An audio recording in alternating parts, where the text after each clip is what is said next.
o Uniune orientată spre viitor.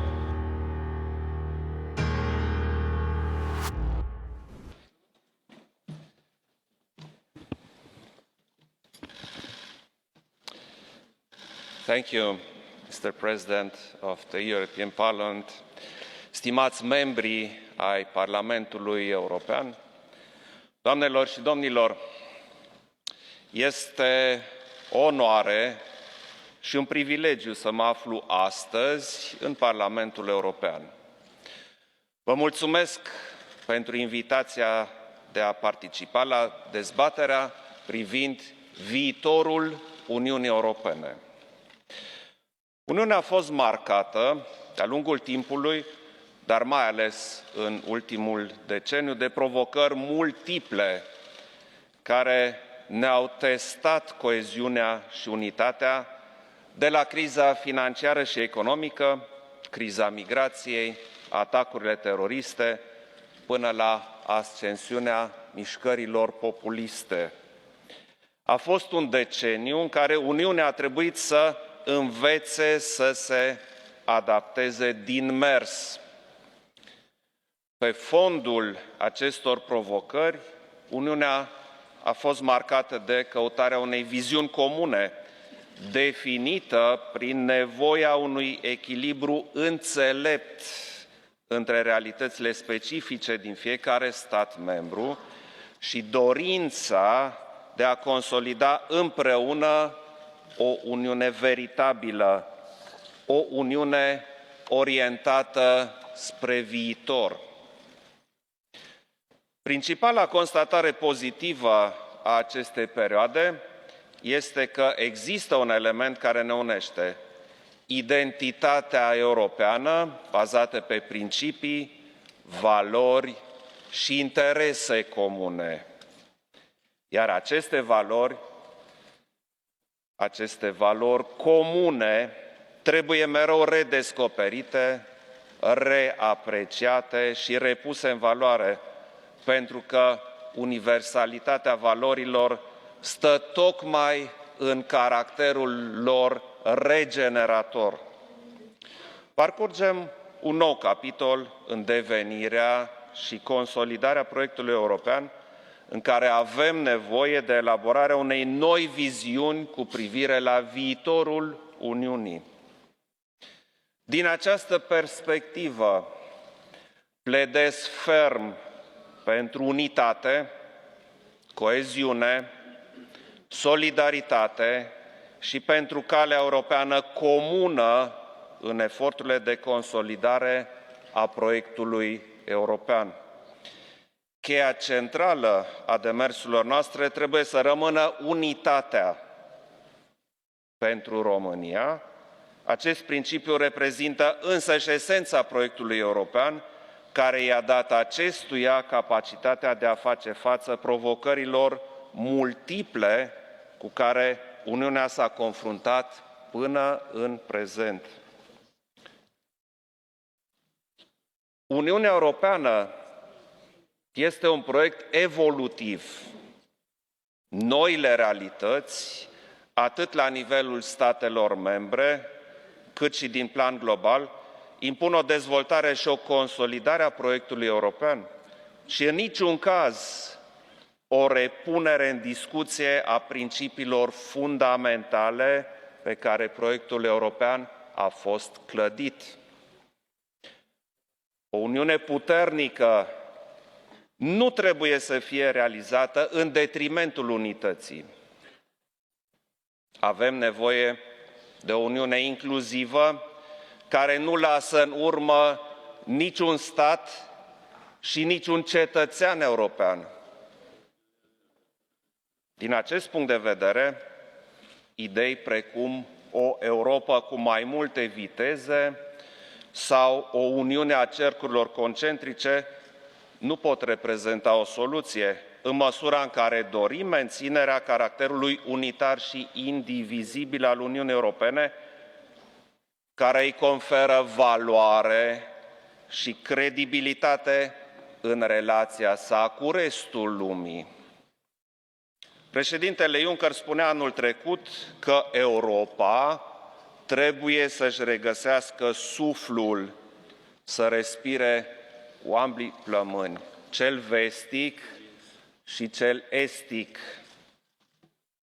Eu sper că viitorul nostru împreună ne va arăta de asemenea că Europa are o singură inimă, o inimă care bate prin noi toți, care ne unește de la est la vest și de la nord la sud, care face ca cetățenii noștri să se identifice și să se definească în mod natural ca europeni.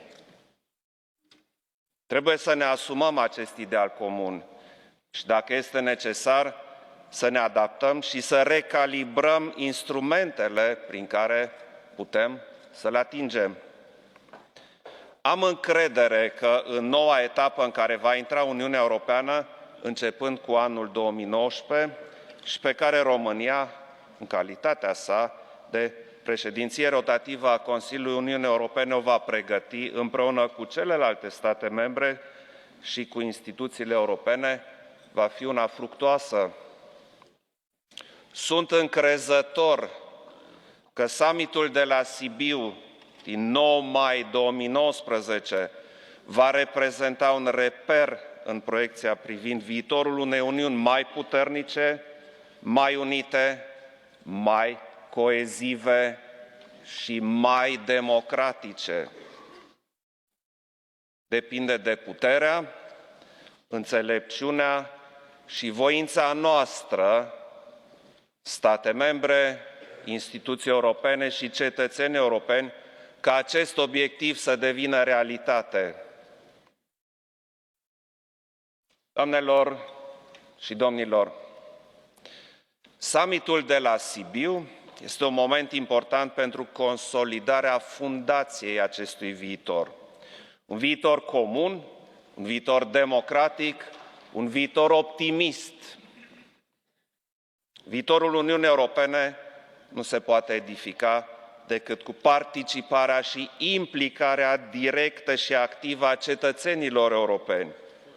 Îmi doresc ca Sibiu să fie un moment de sensibilizare pentru cetățenii europeni. Cetățenii vor măsuri concrete și rezultate tangibile. Vor vești pozitive despre pace, securitate și prosperitate. De asemenea, cetățenii trebuie să vadă că lucrăm pentru a proteja și consolida simbolurile majore ale Uniunii: moneda euro, piața internă, spațiul Schengen și libertatea de circulație. În același timp,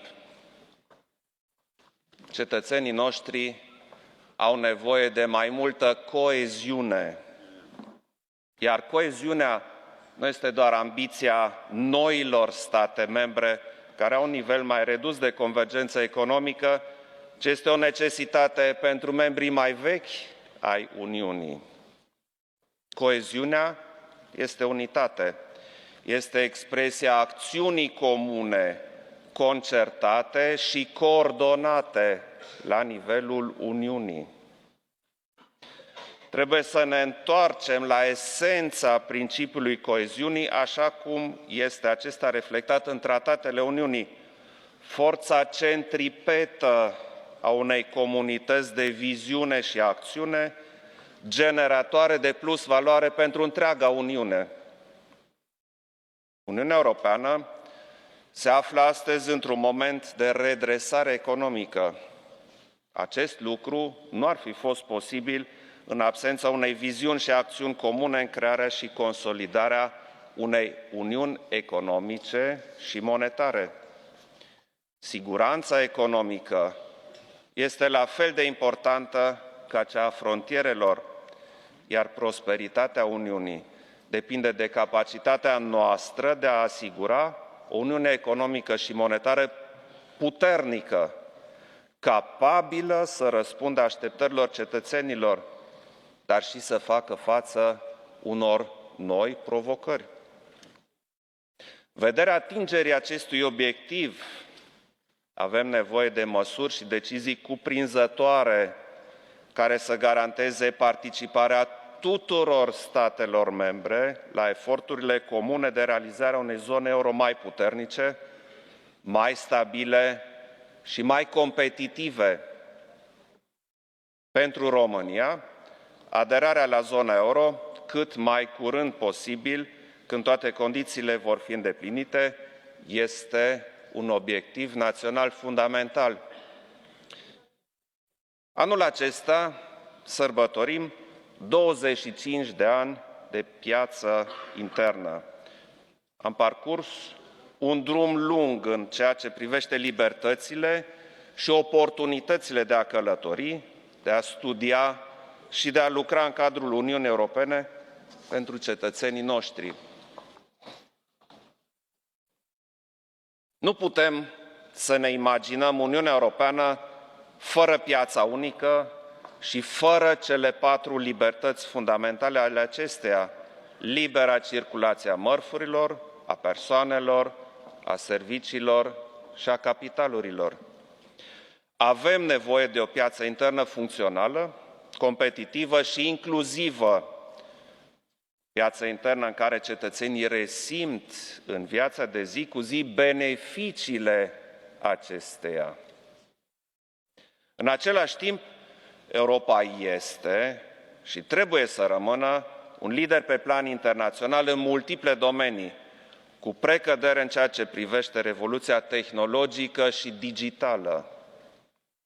Europa are capacitatea și forța de a se transforma și de a fi lider în conectivitate. Creșterea și stabilitatea, competitivitatea, securitatea și îmbunătățirea calității vieții tuturor europenilor depind de cât de ambițioasă și hotărâtă este Europa în privința digitalizării, respectiv cercetării și inovării.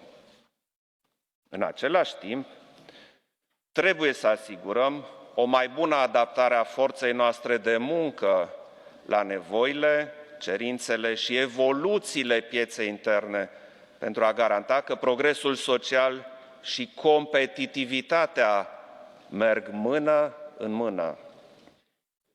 Trebuie să fim, de asemenea, conștienți de faptul că transformarea digitală a societății nu va putea fi înfăptuită fără o investiție masivă în educație și în noile aptitudini necesare.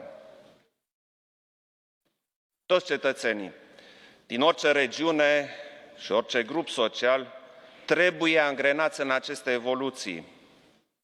Acesta trebuie să fie angajamentul nostru, al celor ce conduc Europa. Și în această diversitate și cuprindere va sta tăria continentului nostru în competiția globală ce va urma. Vorbim și de un viitor în care Uniunea își va recâștiga proprii cetățeni prin întărirea sentimentului lor de securitate, aici, acasă, în interiorul Uniunii. Provocările generate de migrație și securitate sunt aspecte de maxim interes pentru noi toți. Trebuie să acționăm astfel încât proiectul european să reclădească siguranța cetățenilor, să acordăm o atenție sporită combaterii terorismului și radicalizării. Este necesar să acționăm astfel încât să devenim mai proactivi și să mărim capacitatea de prevenire a Uniunii. Răspunsul la crize cu măsuri contextuale nu constituie o modalitate eficientă și în această cheie avem nevoie de soluții durabile. Uniunea Europeană trebuie să rămână un spațiu de liberă circulație, care toți cetățenii noștri să se poată deplasa liber și să poată munci oriunde în spațiul comunitar, unde tinerii să poată călători, studia, beneficiind astfel pe deplin de unul dintre cele mai vizibile și ambițioase proiecte ale construcției europene, spațiul Schengen. Pentru România, aderarea la spațiul Schengen reprezintă un obiectiv important. Acest demers va contribui semnificativ la consolidarea securității pentru întreg spațiul de liberă circulație din Uniune. Corolarul unei uniuni sigure și puternice ar trebui să fie o uniune lărgită, pentru că mărimea conferă putere. O noțiune cât se poate de adevărată și relevantă într-un context global foarte competitiv. Iar politica de extindere a Uniunii și-a demonstrat în mod clar valoarea prin valurile succesive de primire de noi membri, contribuind de o manieră incontestabilă la prosperitatea și securitatea continentului. Lărgirea Uniunii nu trebuie să rămână doar un deziderat pentru generațiile viitoare, ci continuă să fie o necesitate reală în care statele candidate și potențialii candidați trebuie să-și ancoreze eforturile de continuare a reformelor și de asumare autentică și consecventă a valorilor și principiilor europene.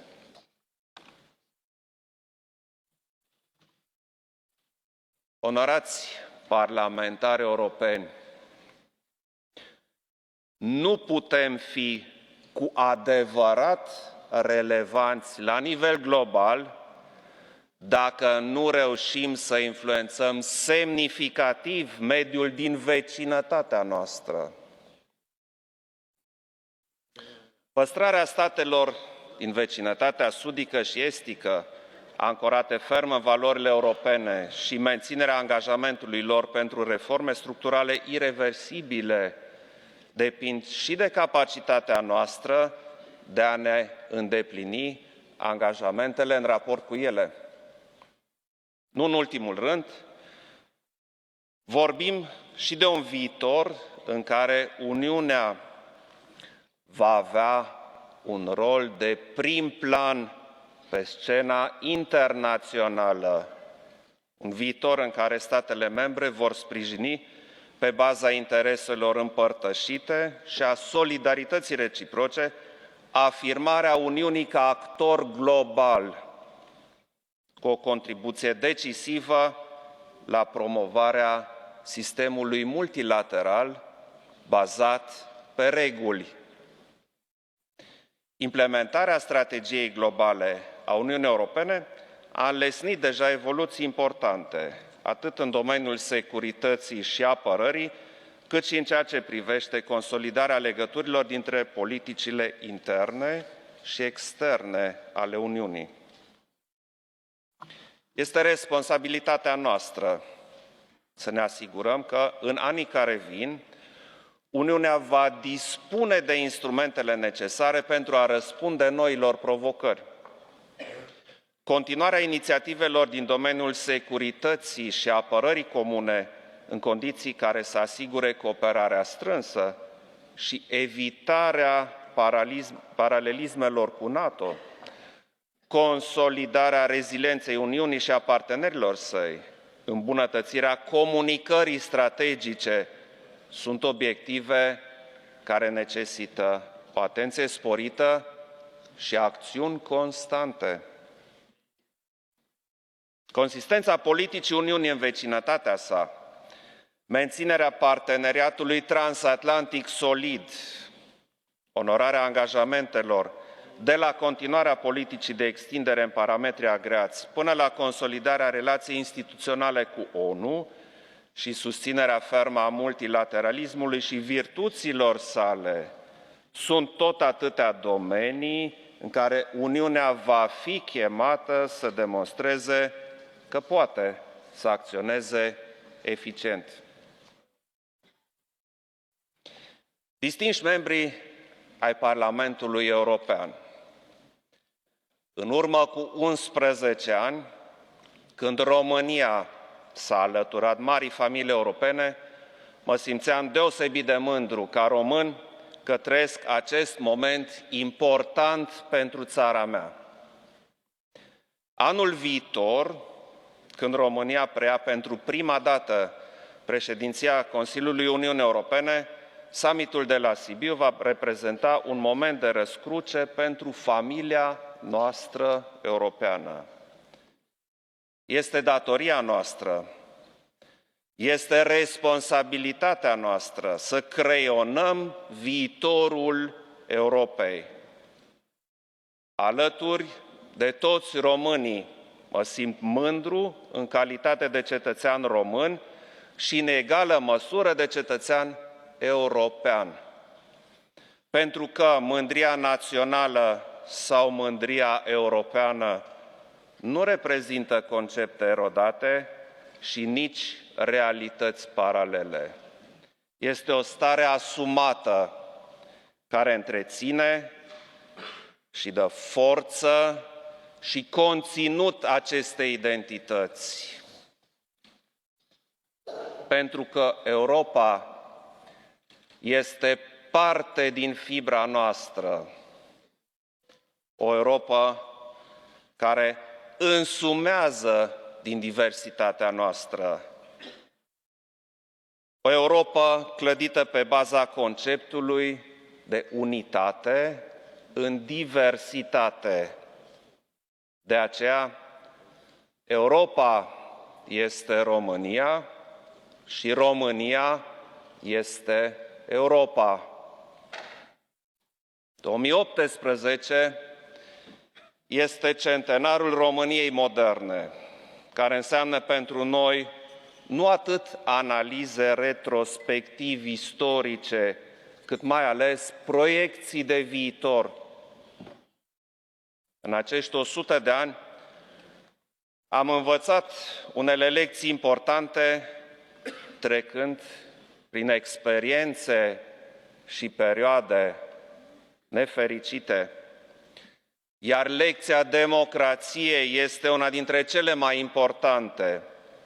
De aceea apreciem cu atât mai mult valorile familiei europene. Din acest motiv, România este o țară profund atașată proiectului european.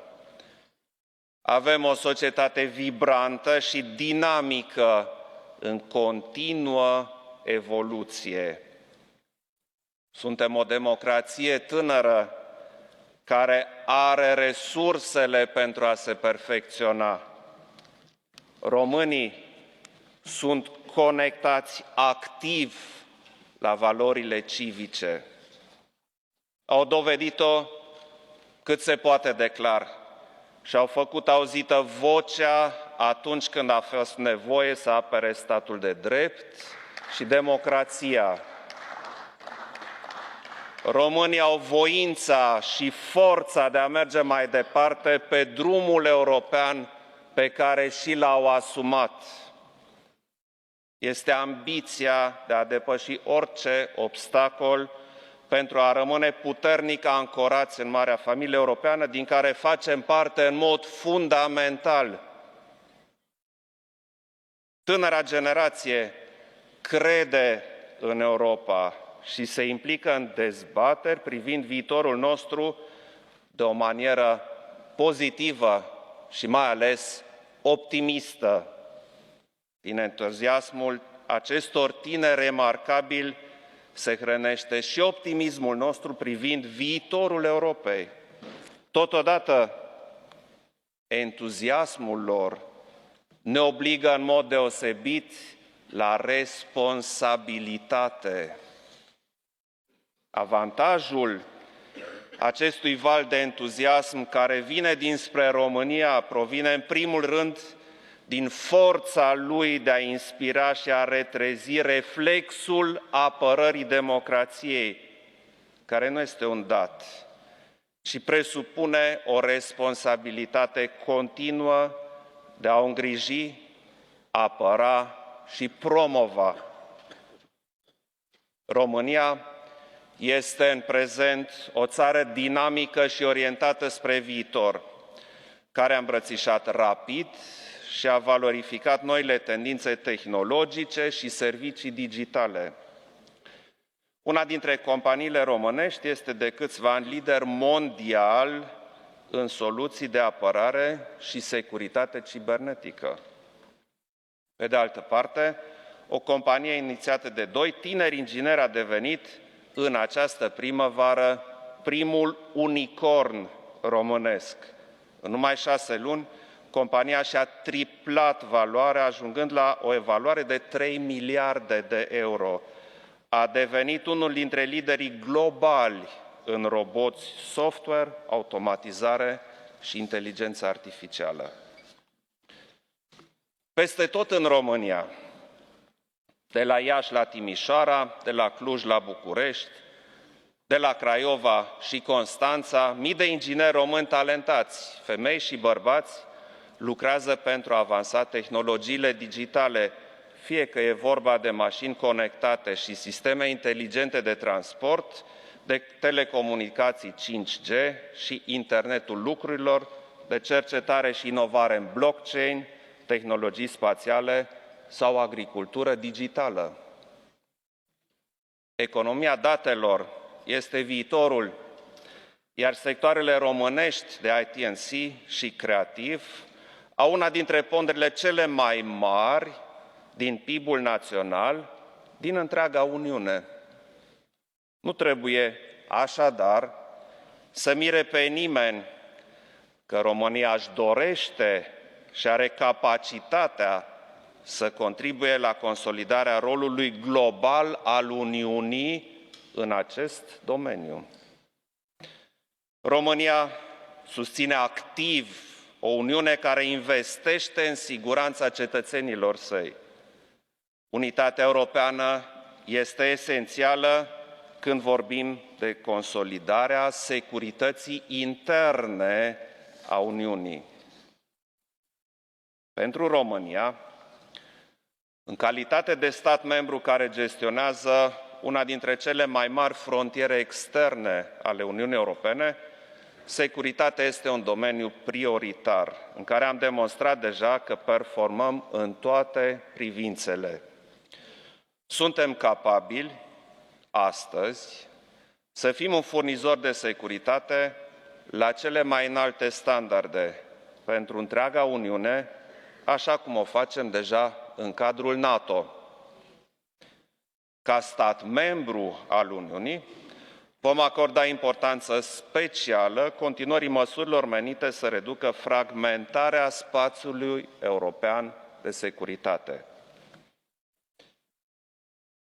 Avem datoria să protejăm toți cetățenii, indiferent dacă aceștia se află sau nu în statele din spațiul Schengen. Acest lucru este posibil doar printr-o aplicare integrală la frontiera externă a Uniunii de către toate statele membre a instrumentelor de securitate de ultima generație. Distinși membri ai Parlamentului European, Uniunea Europeană s-a clădit pe o dorință cât se poate de umană și profundă, aceea de pace pe continentul european. Această pace internă, cu toate ingredientele sale, cooperarea între statele membre, principiul statului de drept, drepturi și libertăți fundamentale, diversitate, prosperitate, standarde sociale, de muncă, a devenit un bun de export extrem de prețios. A venit momentul să ne reîntoarcem cu acest model către interior și să arătăm cetățenilor noștri ce am reușit să creăm împreună. Să vedem cum protejăm împreună pacea și cum se traduce nevoia de pace astăzi la nivelul intereselor cetățeanului. Am mereu în minte cuvintele extrem de actuale ale lui Jean Monnet. Citez: Il n'y a pas pour le peuple d'Europe d'autre avenir que dans l'union. Închei citatul. Vă îndemn să păstrăm unitatea drept cuvânt de ordine al viitorului. O unitate însă care nu va veni de la sine. O unitate pe care trebuie să o protejăm și să o consolidăm în mod constant, îngrijindu-ne în același timp de diversitatea atât de caracteristică culturii europene. Vă mulțumesc!